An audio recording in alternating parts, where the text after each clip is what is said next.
மழையால் ஏற்பட்ட பாதிப்புகளை ஆய்வு செய்வதாக நாடகமாடிய ஸ்டாலின். பின்னால் நின்று ஆணையருக்கே போன் போட்டது அம்பலம். போனை அட்டன் செய்து மாட்டிவிட்ட ஆணையர் ராதாகிருஷ்ணன். மழையால் ஏற்பட்ட பாதிப்பு குறித்து ஆய்வு செய்ய சென்றிருந்த முதலமைச்சர் மு.க.ஸ்டாலின் அவர்கள் விசாரிப்பதை போல காட்டிக்கொள்வதற்காக பின்னால் நின்றிருந்த மாநகராட்சி ஆணையர் ராதாகிருஷ்ணனுக்கு போன் செய்து பேசியுள்ள காட்சிகள் வசமாக வீடியோவில் சிக்கியுள்ளது. Hello, A to Z, may I help you?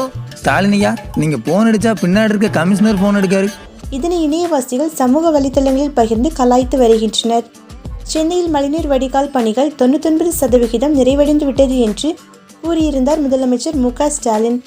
மேலும் மழைநீர் வடிகால்வாய் பணிக்காக ரூபாய் 4000 கோடி ஒதுக்கப்பட்டு பணிகள் நிறைவடைந்து விட்டது என சென்னை மேயர் பிரியா அவர்களும் அண்மையில் அறிக்கை வெளியிட்டிருந்தார். ஆனால் தற்போது ஒரு நாள் மழைக்கே சென்னையின் முக்கிய பகுதிகள் வெள்ளத்தில் மூழ்கியுள்ளது. தற்போது பெய்த மழையால் சென்னையில் எந்த பாதிப்பும் இல்லை என்று பெருமையாக திமுகவினர் கூறி வருகின்றனர்.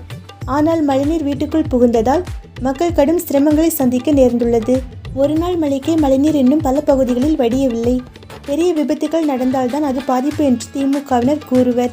ஏழைகளின் வீடுகள் நீரில் மூழ்கி பொருட்கள் சேதமடைந்திருப்பது எல்லாம் இவர்களுக்கு பாதிப்பாக தெரியாது போல என்று சமூக ஆர்வலர்கள் கூறி வருகின்றனர். மேலும் மழைநீர் மூழ்கிய வீடுகளில் உள்ளவர்கள் போன் செய்து அழைத்தாலும் உதவிக்கு யாரும் வராததால் ஆத்திரமடைந்த மக்கள் ஓட்டு கேட்க மட்டும் எப்போதும் ஓடி ஓடி வருவீர்கள் அல்லவா, இனி எப்படி இந்த பக்கம் வருவீர்கள் என்று பார்க்கத்தானே போகிறோம், அப்படி வரும்போது தக்க பாடும் புகட்டுவோம் என்று கூறியுள்ளனர்.